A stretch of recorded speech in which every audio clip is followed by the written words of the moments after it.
The views expressed on this broadcast of the Take 12 Recovery Radio Show do not necessarily reflect those of KHLT Recovery Broadcasting or its affiliates. KHLT and Take12Radio.com are not affiliated with any particular 12-step fellowship.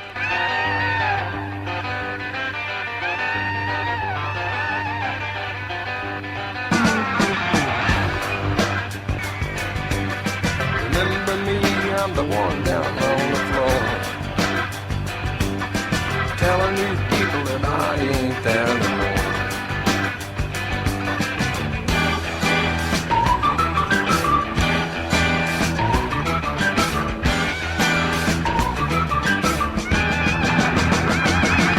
I'm calling in the stage, just about to lose my mind. Welcome to Walking Through the Big Book with Chris Schroeder and Monty Meyer.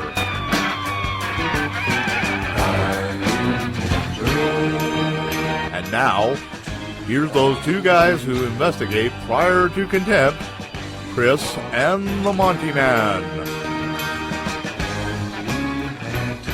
Well, welcome, family, all you scallywags, and those of you in recovery advocates or family members. Welcome to Walking Through the Big Book with myself and Chris Schroeder.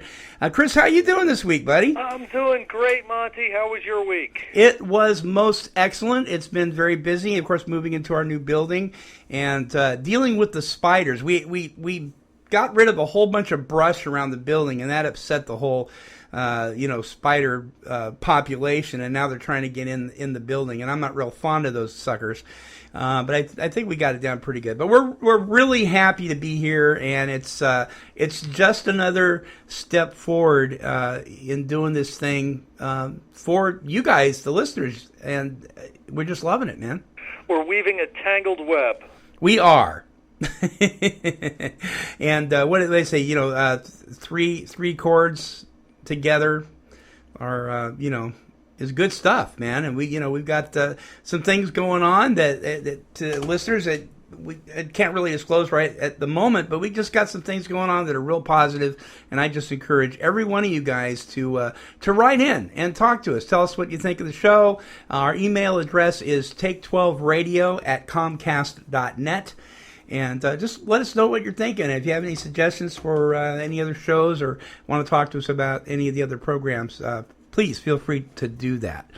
So this is Walking Through the Big Book. And Chris, we're in Bill's story, correct? Yes. Last week, Monty, we went through the first 8 pages of Bill's story, which is basically what happened to Bill, a very, very good description of someone's alcoholic life. And there's a transition point at the bottom of page 8 where you go from Bill's chronic addiction into the circumstances that unfolded that led to his recovery. So we're going to be talking about Bill's recovery this week, and we were talking about his alcoholism last week. All right. And we are at the bottom of page 8?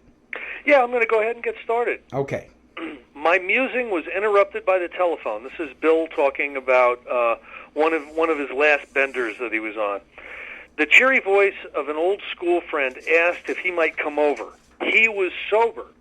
It was years since I could remember his coming to New York in that condition. I was amazed. Rumor had it that he had been committed for alcoholic insanity. I wondered how he had escaped. Of course, he would have dinner, and then I could drink openly with him. Unmindful of his welfare, I thought only of recapturing the spirit of other days. There was that time we had chartered an airplane to complete a jag. His coming was an oasis in this dreary desert of futility, the very thing, an oasis. Drinkers are like that. There's a couple things in this paragraph. First of all, the person he's talking about was Ebie Thatcher.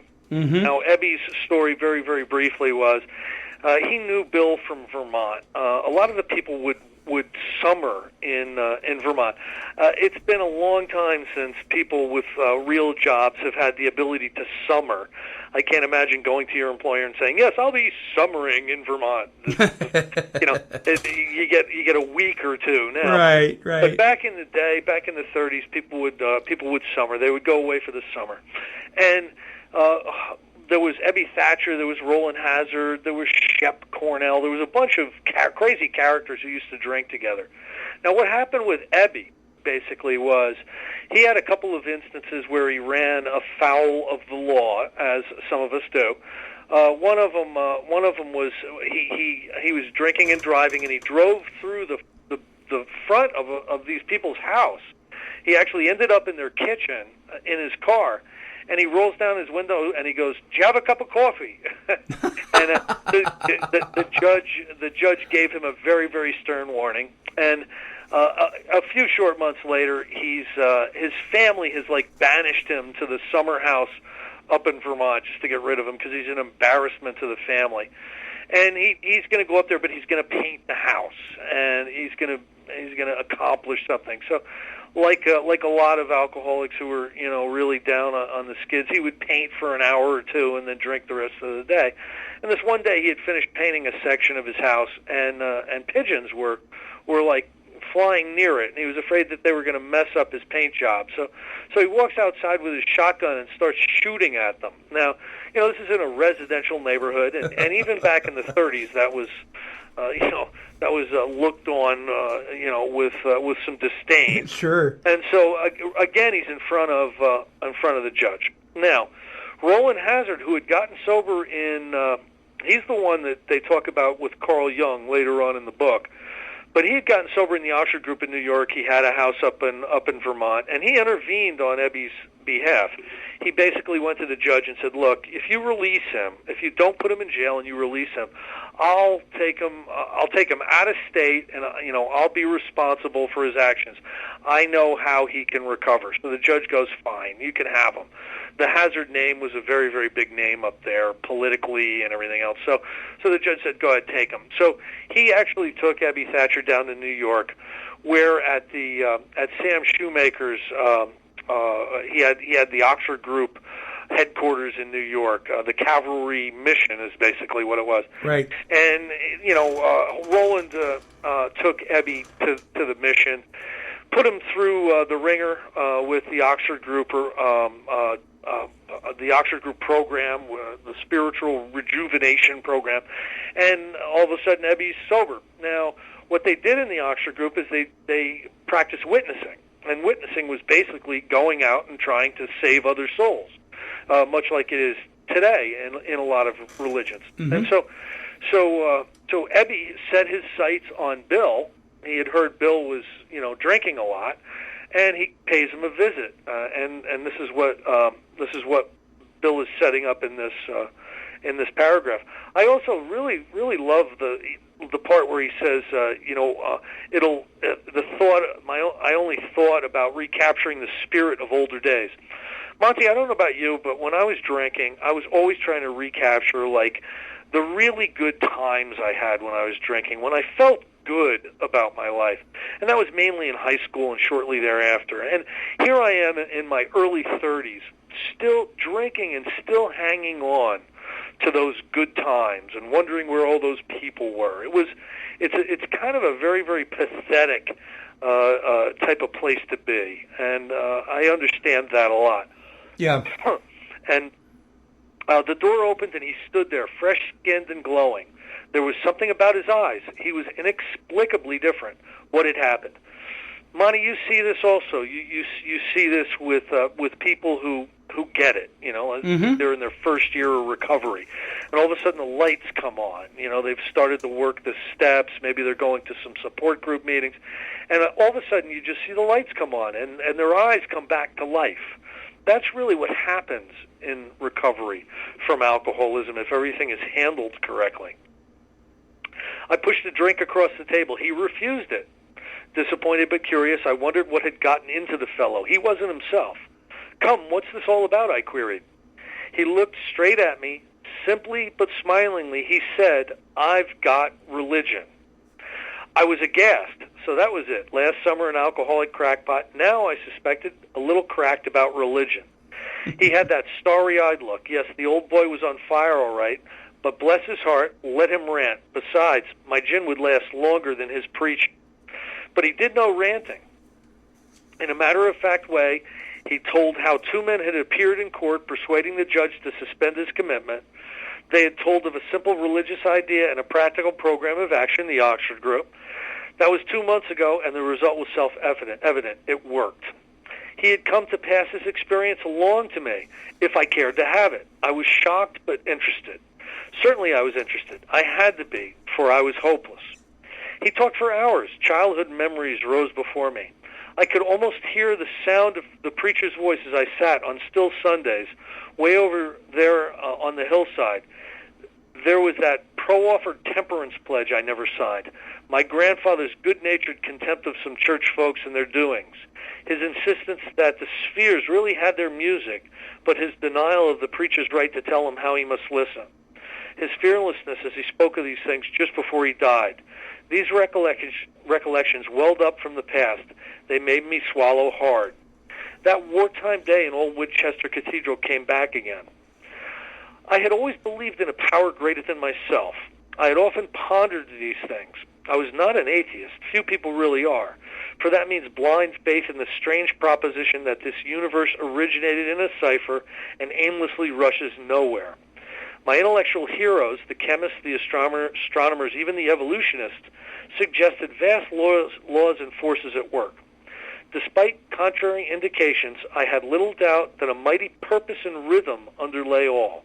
How could there be so much of precise and immutable law and no intelligence? I simply had to believe in a spirit of the universe who neither knew time nor limitation, but that was as far as I had gone. You know, that's basically, Monty, the agnostic perspective. You know, the agnostic is not someone who thinks there's no God. They think that they basically think that it's not something that can be answered. They neither think that there is not a God or there is a God that can be all understood. Mm-hmm. And in the Greek, agnostic meaning was one of the terms for Gnostic not for gnosis actually means knowledge. Knowledge, right? So agnostic means without knowledge. Without knowledge, a knowledge. So an agnostic would be someone without knowledge to be able to say for sure there's a God. I'll tell you what, you want to be put in a position where you can actually experience God, get involved in recovery. Telling you know, it gets to the point where the coincidences pile up so fast and furious that you just have to start seeing that there's some type of positive interventionary force that's working on your behalf. You know, when you lay yourself open to it. And I really think this particular book, you know, we're going to talk about We Agnostics in several weeks. I think this book is a great starting point for someone's spiritual development, and a starting point for someone to develop a personal relationship with God.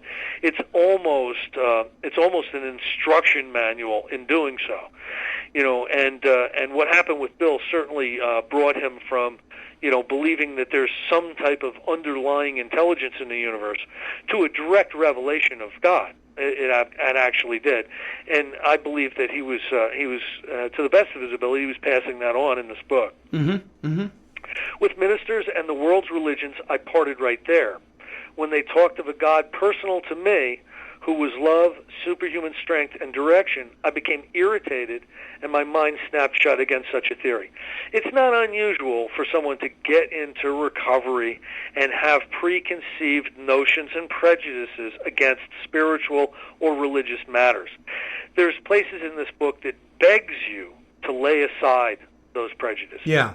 Because those prejudices could be the thing that keeps you from accepting a program of recovery that can save your life. That's right. You know, what I'll say to someone who I'm working with is, would you rather be right or would you rather survive? Because it can come down to either or. You know, you so want to be right with your particular religious and spiritual viewpoint that you would choose death over changing your mind. No, but unfortunately, some people do. That's right. You know, it says basically in this book to die an alcoholic death or to live life along spiritual lines. Those are your two choices. And what happens so often with alcoholics is they'll say something like, well, could you explain dying an alcoholic death in more detail? You know what I mean? It's crazy, but it's almost inherent in the condition, the mental condition of alcoholism, to be in belligerent denial about some of these things. And again, we beg of you to lay aside your prejudices. Just have an open mind. Yeah. I don't think anybody's trying to sell you anything in this book, except they're not trying to tell you what type of a God to believe. They're trying to tell you if you don't get to a God, you're going to die. That's really all they're saying. They're not trying to get you converted into any specific religion. They're basically telling you that if you don't get a personal relationship or the consciousness of God, you're going to die. Mm-hmm. Mm-hmm. And unfortunately, that can be true, especially if you're really a chronic alcoholic like this book was written for. Yeah. To Christ I conceded the certainty of a great man, not too closely followed by those who claimed him. His moral teaching, most excellent. For myself, I had adopted those parts which seemed convenient and not too difficult. The rest I discarded. I got to interject here. Sure. I really have to. Two pieces. When I read this, my thought was, okay, Ebie, this is who Ebie was talking about, because otherwise he would have said to whoever, and because Ebie was coming out of the Oxford Group experience and so forth, which was a Judeo-Christian program. Yes. And then the other part was when he says, I adopted those parts which seemed convenient and not too difficult, the rest I discarded. That's kind of a dangerous thing, isn't it?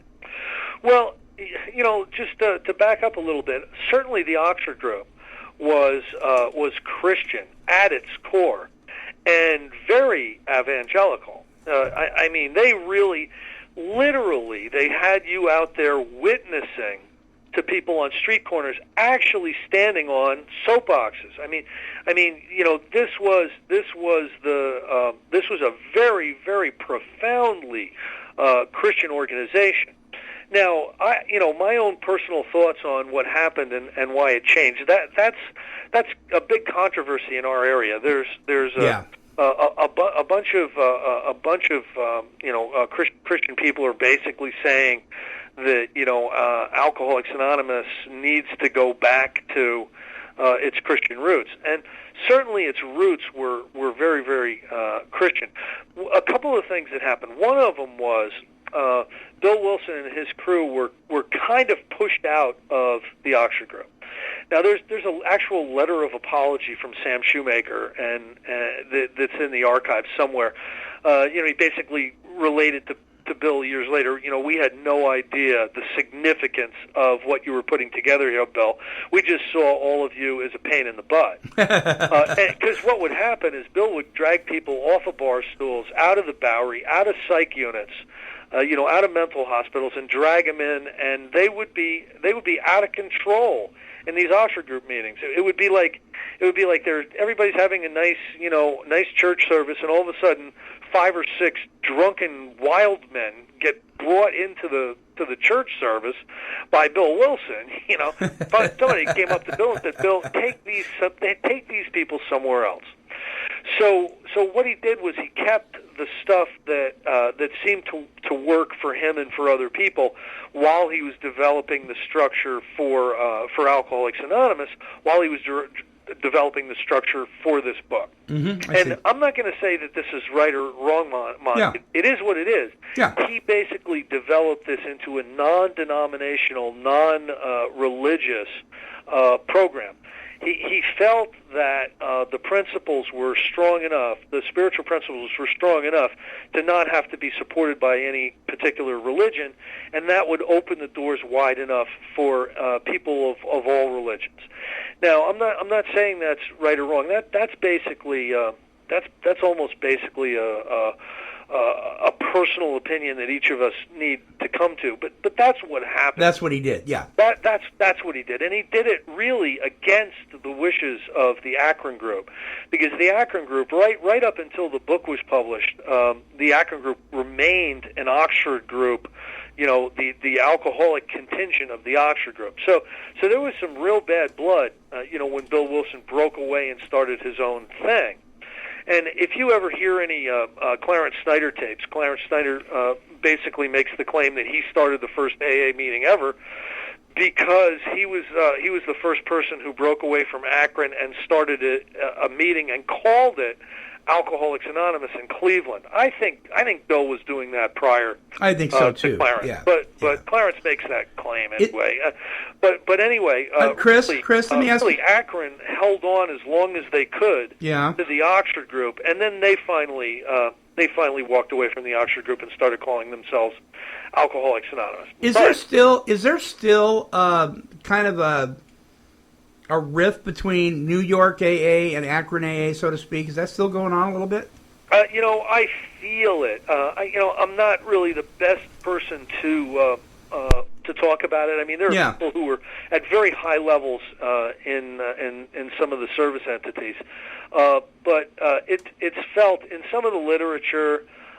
You can feel it. I think there's an Akron perspective and there's a New York perspective, and I'll paint this picture, but understand that it's not very precise. It's just my own way of describing the differences between New York and Cleveland. Mm-hmm. I don't want anybody to get mad at me and say it's not that way. Yeah. This is just a kind of a broad perspective of the differences between New York and Akron.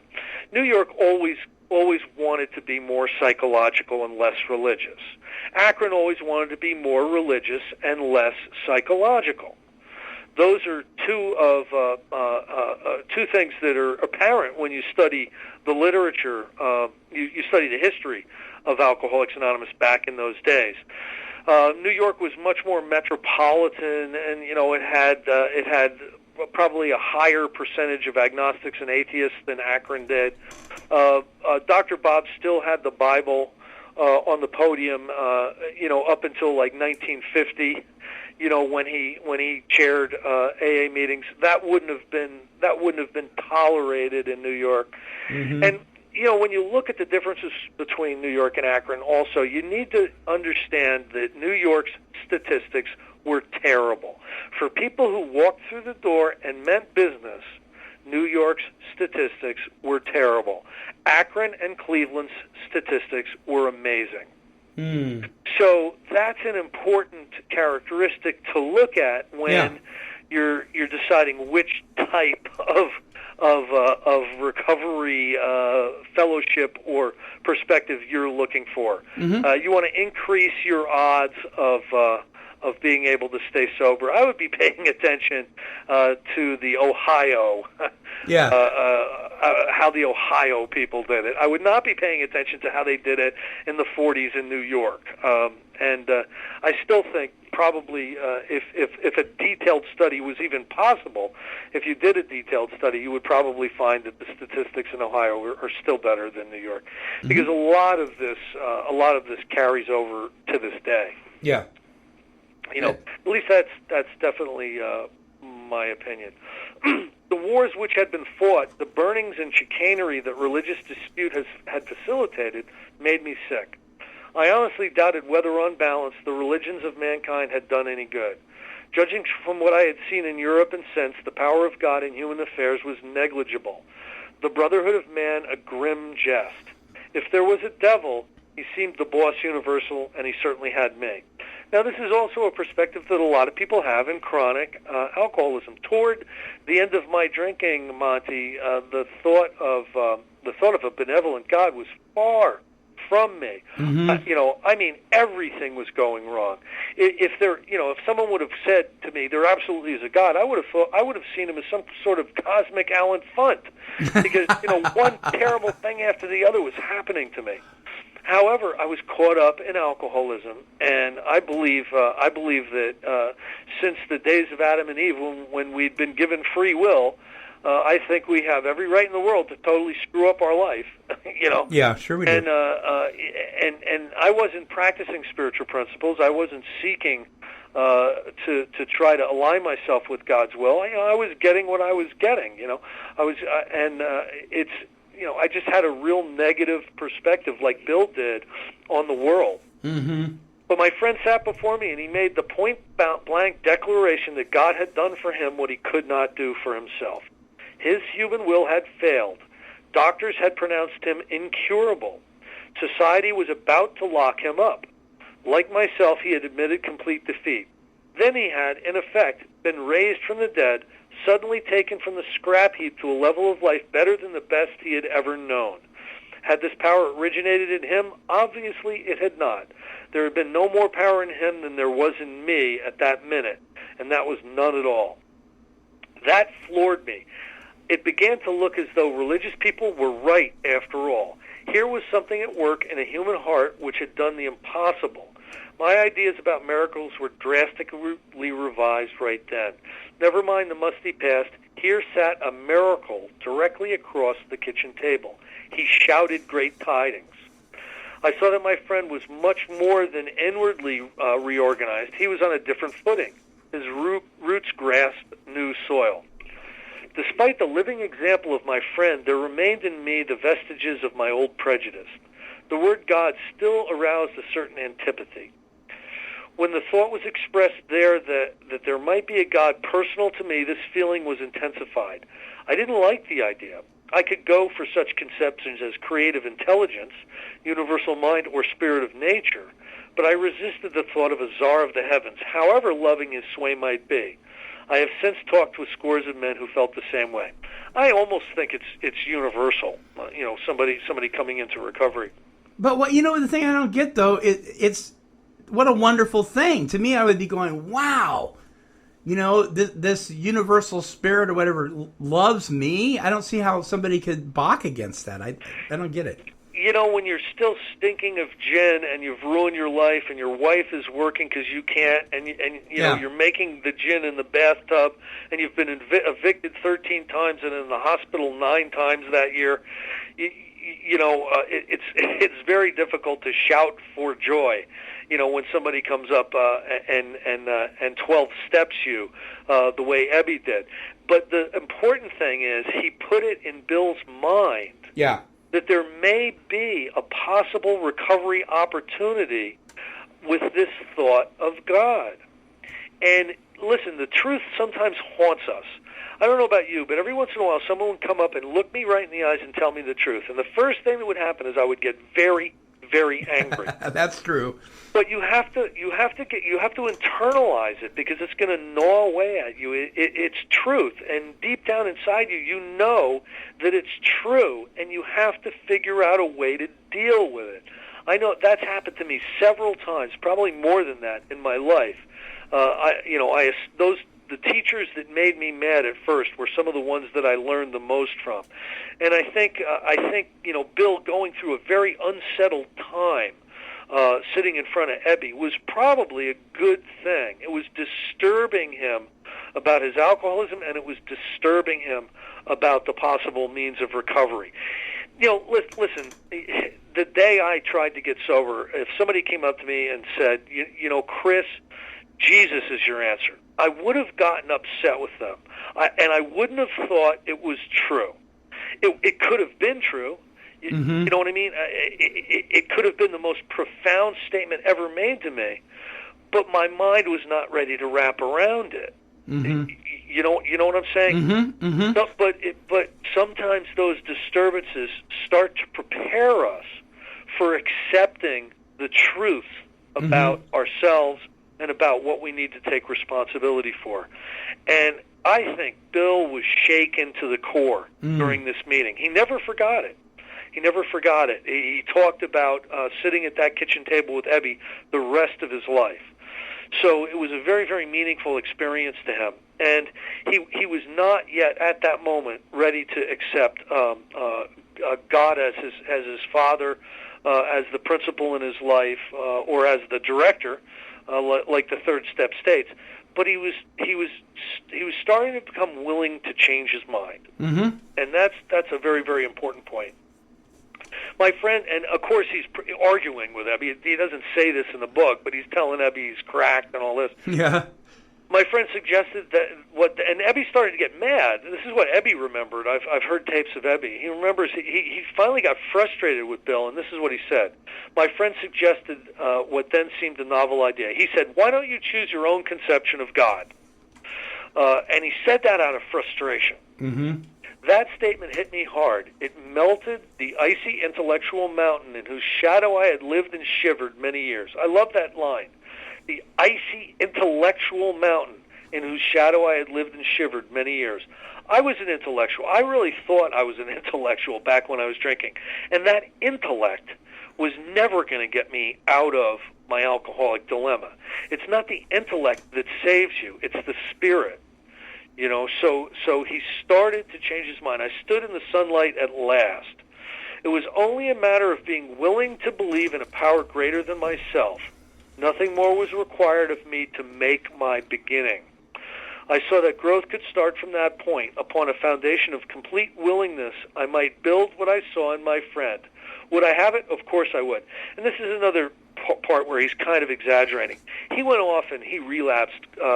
He drank again quite a few times after this meeting. He makes it sound like he almost got sober here at the kitchen table. But Ebie started dragging him off to Oxford group meetings, and sometimes he dragged him there drunk. And this one time, Bill, in a near blackout, went up and pushed the person away from the microphone who was sharing or witnessing and just started blabbing incoherently, and they had to drag him off the stage. I mean, this happened a few times as he was settling in to this new thought, this new thought that of the power greater than himself. Thus, I was convinced that God is concerned with us humans when we want Him enough. You know, every single sentence is also almost important in this, Monty. God is concerned with us when we want Him enough. I think that there's things that God does, and I think there's things that we need to do.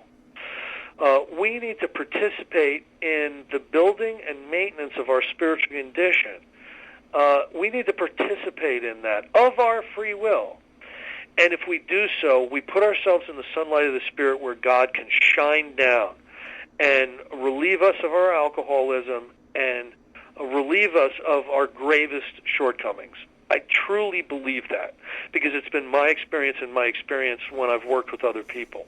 And I don't think God wants puppets. I think He wants people to love Him and fellowship with Him because they want to. Absolutely. Yeah. I so believe that. I think free will was a gift. It was a curse and it was a gift. Mm-hmm. But the gift is we have a lot of freedom as human beings, and we're free to screw up, and we're free to learn from our screw ups, and we're free to develop compassion because of that. There's a lot of there's a lot of divine intelligence about the whole process. You know, there are people who hang on to negative conceptions of God. You know, one of the biggest ones is, why is there so much suffering in the world? If right. It's a benevolent God, why are 25,000 people in Ethiopia dying of starvation every day? You know, and you know, you can intellectually roll yourself into that statement and make a really strong case for or against God. The fact of the matter is you know, would you rather be right or would you rather survive? Mm-hmm. And sometimes you have to resign from the debating society and do basically a willingness, a buy-in to this. You know, they're asking you to just try this. If it doesn't work, then you go back to whatever you had before. But this is a way out that works, and you can think your way out of this really fast. And that's why it asks you it begs you to lay aside prejudice against organized religion or spiritual beliefs. And you know, if you're in enough trouble, if you're hurting enough, a lot of times you're willing to do that. Mm-hmm. Mm-hmm. At long last I saw, I felt, I believed. Scales of pride and prejudice fell from my eyes. A new world came into view. This is over the course of time, of course. It sounds like it happened to him in 2 minutes. The real significance of my experience in the cathedral burst upon me. For a brief moment, I had needed and wanted God. That was back in World War I. There had been a humble willingness to have Him with me, and He came. But soon the sense of His presence had been blotted out by worldly clamors, mostly those within myself. And so it had been ever since. How blind I had been. Same thing happened to me. I had a real sense of God. I grew up in a great family, Monty. You know, a really nice town. I think that once a year in the school systems there would be a fist fight. I mean, it was very peaceful. It was very, you know, upper middle class. It was very safe. And it came a time when I was about 12 or 13, where I started to act a little bit delinquently. And, when you start to do crimes and be a delinquent, you don't want a loving God looking over your shoulder, keeping score. So, my relationship with God started to part company about that. I think everybody has a different experience in the beginning of their early life. But I had a warm and fuzzy experience with God. I did. And, I chose to move away from God when I started to exert my free will because I wanted to have some fun. Mm-hmm. Yeah, you bet. There I humbly, At the hospital, I was separated from alcohol for the last time. Treatment seemed wise, for I showed signs of delirium tremens. This is important. Remember that the book Alcoholics Anonymous is the basic text laying out the 12 steps of recovery. I'm just going to point out which steps Bill was taking and when he was taking them. Remember, this is in the hospital while he's detoxing. He would stay for about 6 days while he was detoxing from alcohol for the last time. There I humbly offered myself to God as I then understood him.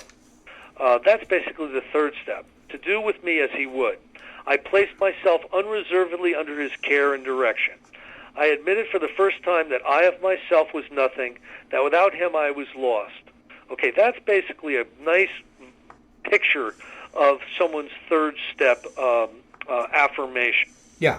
I ruthlessly faced my sins and became willing to have my newfound friend take them away, root and branch. That's basically step 4 and step 6 and 7. My schoolmate visited me, and I fully acquainted him with my problems and deficiencies. This would be a 5th step. We made a list of people I had hurt or toward whom I felt resentment. Okay, this is basically an 8th and a 4th step. I expressed my entire willingness to approach these individuals, admitting my wrong. Never was I to be critical of them. I was to write all such matters to the utmost of my ability. Again, that's an 8th step, basically looking toward his 9th step. I was to test my thinking by this new God consciousness within, steps 10 and 11. Common sense would thus become uncommon sense. I was to sit quietly when in doubt, asking only for direction and strength to meet my problems as he would have me. Never was I to pray for myself, except as my request bore on my usefulness to others. Then only might I expect to receive, but that would be in great measure. Okay, this is a beautiful example of a very primitive form of the 11th step, and the 10th and the 11th step. My friend promised when these things were done, I would enter upon a new relationship with my Creator, that I would have the elements of a way of living which answered all my problems. This basically talks about most of the promises. Belief in the power of God plus enough willingness, honesty, and humility to establish and maintain the new order of things were the essential requirements. Simple, but not easy. A price had to be paid. It meant destruction of self-centeredness. I must turn in all things to the Father of light who presides over us all. Most people with good recovery programs, Monty, and you know this from your own personal experience, when they're agitated, doubtful, angry, uncertain, they go right to God in prayer or meditation.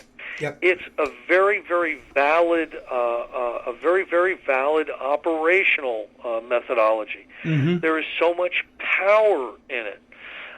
The only people I know that criticize this type of thing are people who have not tried it enough, as it basically states in the step book. Mm-hmm. These were revolutionary and drastic proposals, but the moment I fully accepted them, the effect was electric. There was a sense of victory followed by such peace and serenity as I had never known. There was utter confidence. I felt lifted up, as though the great clean wind of a mountaintop blew through and through. God comes to most men gradually, but his impact upon me was sudden and profound. The last thing we're going to do in this workshop, Monty, is go over the spiritual appendix. Okay. In the spiritual appendix, it basically says that the spiritual experience or spiritual awakening comes in 2 varieties. It can come sudden, but that's the minority. Mainly it comes through the educational variety, right, slowly over the course of time. I would like to submit for people to think about that Bill Wilson went through these steps, except for the 9th and the 12th, went through all of the 12 steps on his hospital bed in between visits with Ebie. So it was in a matter of days that he went through the steps. Did he have a sudden and profound spiritual awakening? Yes. People that go through the steps as completely as you can in that short of a period of time usually do. But that's not the norm today in 12-step fellowships. People take a longer amount of time to go through these steps, just as a rule, good or bad, as a rule. So they usually have the educational variety of a spiritual awakening. But you can have a sudden and profound one, but you have to do the work to have it. I don't think you can have a spiritual awakening as a result of 12 steps that you haven't taken, any more than you can arrive at a place that you never went to. Yeah. Yeah, I got you. For a moment, I was alarmed and called my friend, the doctor, to ask if I was still sane. Listen in wonder as I talked. Finally, he shook his head, saying, "Something has happened to you that I don't understand, but you had better hang on to it. Anything is better than the way you were." Remember, this is only in a period of a couple of days. Yeah. The good doctor now sees many men who have had such experiences. He knows that they are real. While I lay in the hospital, the thought came that there were thousands of hopeless alcoholics who might be glad to have what had been so freely given to me. Perhaps I could help some of them. They, in turn, might work with others. This, I think, is the most important paragraph in the book Alcoholics Anonymous. He started to see that the 12th step, or carrying the message to the still suffering alcoholics, number one was going to be important to him, but number two, that could save lives. There's been a lot of people over the years who have been detoxed from alcoholism, been hospitalized for alcoholism.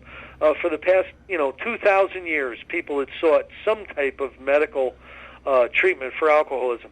It's very rare that they have a spiritual experience undergoing that treatment and then decide to dedicate the rest of their life to carrying this message. A lot of people are alive today because Bill came up with this thought on his hospital bed during a detox. I think, we're here by seconds and inches. This is one of those cases. If he had said, well, I got mine, I think I'll just go back to the Oxford group and leave those drunks be, 4 million people today may not have survived. Mm-hmm. So this is a very, very important paragraph historically. My friend had emphasized the absolute necessity of demonstrating these principles in all my affairs. Particularly was it imperative to work with others as he had worked with me. Faith without works was dead, he said. How appallingly true for the alcoholic. For if an alcoholic failed to perfect and enlarge his spiritual life through work and self-sacrifice for others, he could not survive the certain trials and low spots ahead. I am going to read that sentence again, okay, Monty, because I'll tell you, anybody that relapses in a 12-step fellowship, and let's say you're listening to this tonight, and you relapse in 12-step fellowships, I'm going to read this sentence, and you ask yourself if this is what you're doing. Because if you're not doing this, you're not supposed to stay sober. Okay? Okay.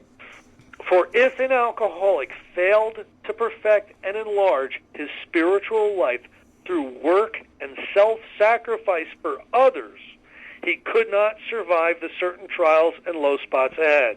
So if you are not trying to perfect your spiritual life and you are not working and self-sacrificing for other people besides yourself, you're not supposed to get this. It's a whole shift in perspective. I think the alcoholic's whole life system is based on a selfish and self-centered foundation. Now the spiritual life asks you to shift that perception and perspective from selfish and self-centeredness to basically to service and love of others and compassion. That's really where the spiritual awakening shifts you to. And if you don't get there, if you're still just going to support group meetings for you, and, these people are doing it wrong, and, I don't like the coffee, and you're not helping anybody, you are not supposed to stay sober. Okay? Yeah, it makes total sense. That's just the way it is. Yeah, because I, in fact, this came up the other day about service work, and I had mentioned in a meeting, I said, well, I went through several years of being very involved in service work and lying about my sobriety time because I was drinking in amongst that. And the difference was, though, I was doing the service work, I was doing it all about me being in the glory lights. I wasn't doing it for other people. And that's why your motives were wrong. Motives were wrong, yeah. You were expecting something back as a reward for that service work. And I drank.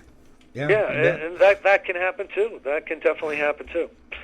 If he did not work, he would surely drink again, and if he drank, he would surely die. Then faith would be dead indeed.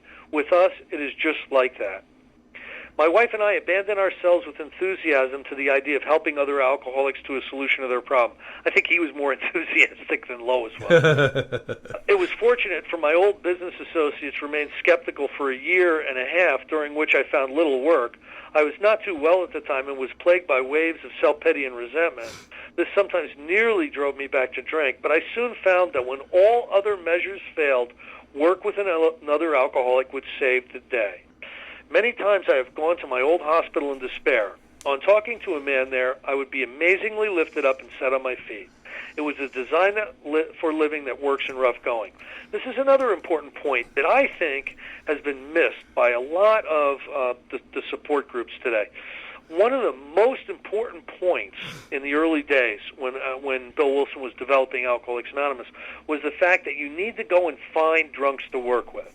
You don't need to wait for them to ask you. You need to go and find them and work with them. Okay? And so if he was in a bad emotional state, what he needed to do is go to the hospital and find somebody detoxing and then tell him his story and try to help him.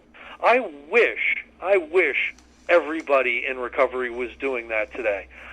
You know how many more people would be alive if there was that many more people doing 12-step work? Mm-hmm. So often in support groups, people just relax and let people come to them and don't get really involved in trying to carry the message to those still suffering. They mistake the public relations policy of attraction rather than promotion. They relate that to their own life. That's the public relations policy of Alcoholics Anonymous. It is most certainly not the operational methodology. Mm-hmm. The operational methodology is go and find people who are sick and suffering and work with them. They practically don't care where you go. You just need to go and find them. And that's something that's really, really lacking, I think, in support groups today. We commenced We commenced to make many fast friends, and a fellowship has grown up among us, of which it is a wonderful thing to feel a part. The joy of living we really have, even under pressure and difficulty. I've seen hundreds of families set on their feet in the path that really goes somewhere. I've seen the most impossible domestic situations righted, feuds and bitterness of all sorts wiped out. I've seen men come out of asylums and resume a vital place in the lives of their families and communities. Business and professional men have regained their standing. There is scarcely any form of trouble and misery which has not been overcome among us. In one western city and its environs, there are 1,000 of us and our families. We meet frequently so that newcomers may find the fellowship they seek. At those informal gatherings, one may often see from 50 to 200 persons. We are growing in numbers and power. And it basically says in an asterisk here, in 2006, AA is composed of over 106,000 groups now. An alcoholic in his cups is an unlovely creature. You know that. Our struggles with them are variously strenuous, comic, and tragic. One poor chap committed suicide in my home. He could not or would not see our way of life. There was another person that was chasing his wife around with a pair of scissors, trying to stab her. I mean, he had some times. There is, however, a vast amount of fun about it all. I suppose some would be shocked at our seemingly worldliness and levity. Just underneath there is a deadly earnestness. Faith has to work 24 hours a day in and through us, or we perish. Most of us feel we need look no further for utopia. We have it with us right here and now. Each day, my friend's simple talk in our kitchen multiplies itself in a widening circle of peace on earth and goodwill to men. That still, Monty, I believe, is the best story that's ever been put in this book. It's the best example of a 12-step call and what it was like, what happened, what it's like today. That's in this book. I absolutely love it. And when I first read it, they handed it to me when I was in rehab. I thought, Bill, what a loser! Look at this guy, loser. And you know, and I got to tell you, he may have been the most significant force, at least in the top 5 in the 20th century, as far as a social architect and a healing force. Yeah, I really believe that. There may have been people like the Rockefellers and stuff who saved more lives than Bill did with their various medical things. But as far as a template for overcoming addictive illness and obsessive compulsive disorder, this 12-step process is unparalleled.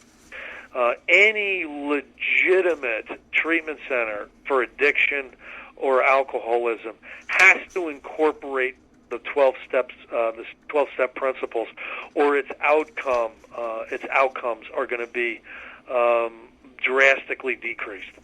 So it's important. This is an important book, and it might have been written in the 30s, but I'll tell you, its significance still rings true today.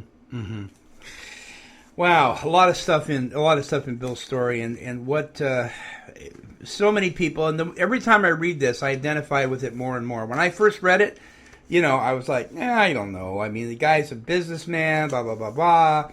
But the more I read it, the more I listen to it, and the more I discover things in it in book studies and so forth, the more I can identify with Bill. Good stuff, my friend. Good stuff. Yeah, really good stuff. Next week, we'll be embarking on There Is a Solution, right? That is one of my favorite chapters. We're going to have some fun with that. And, you know, we're going to blow some misconceptions out of the water. Because there's so much really strong material in There Is a Solution that is overlooked, glossed over, whitewashed today in recovery processes that it isn't even funny. And you know, we're gonna really see what the first step involves. I believe the first step is the most misunderstood step in any recovery fellowship in America today.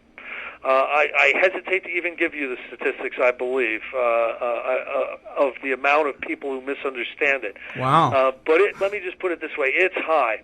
And a thorough understanding of There Is a Solution and more about alcoholism really, really paints a beautiful picture of powerlessness.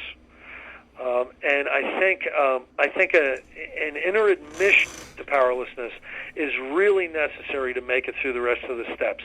So the next 3 or 4 weeks, we're going to be going through the first step, and it's going to be fun, Monty. All right, I look forward to it, my friend. I look forward to it because I probably misunderstood a bunch of things about the first step too. I'm excited to find out what they are. Yeah, I have a lot of fun going through those chapters. All right. Thank you, Chris. Once again, it's been a great show, and folks, we're going to be putting these CDs together as a set for you. But know this too: you can go right here where you're listening to this if you're listening on your PC, and you can download these shows as well. If you're listening on a portable device right now and you've never been to our website and you've been given this by a friend, our website address is take12radio@comcast.net. We have a different recovery show every day of the week. In fact, some days we have a couple. And, of course, recovery talk and positive music 24 hours a day, 7 days a week. Thanks, Chris. Thank you so much, Monty. All right, join us again next week, folks, as once again, Chris Schroeder and the Monty'man and you walk through the big book.